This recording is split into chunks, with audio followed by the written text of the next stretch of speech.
ఒంగోలు నగరపాలక సంస్థ పరిధిలో ఖాళీగా ఉన్న దుకాణాలకు నిర్వహించిన వేలంలో ఆసక్తిగల పలువురు అధిక సంఖ్యలో పాల్గొన్నారు. నగరపాలక సంస్థ పరిధిలోని కూరగాయల మార్కెట్తో పాటు కార్పొరేషన్ ఆధ్వర్యంలోని ఖాళీగా ఉన్న దుకాణాలకు ప్రభుత్వ నిబంధనల మేరకు వేలం నిర్వహిస్తున్నట్లు కమిషనర్ వెంకటేశ్వరరావు తెలిపారు. వేలం ద్వారా దుకాణాలు పొందిన వారికి నిబంధనలు అనుసరించి కేటాయించడం జరుగుతుందన్నారు.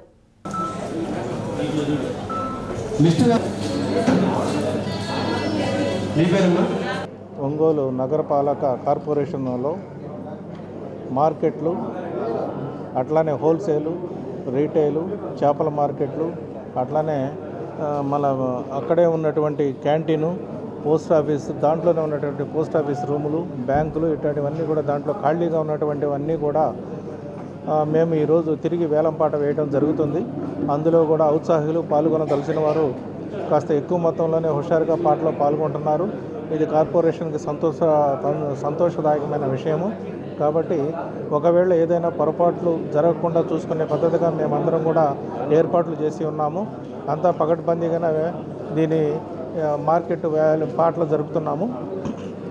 కాబట్టి ఎలాంటి అసౌకర్యము కలగకుండా వచ్చినటువంటి పాటదారులకి ఎలాంటి అసౌకర్యము కలగకుండా చూసుకుంటున్నామండి. దీని మీద హెచ్చుపాటదారులు ఎంతవరకు మాకు వెళ్తారో అంతవరకు మాకు పురపాలక సంఘానికి కూడా అంత ఆదాయం వస్తుందని ఆశిస్తున్నాము.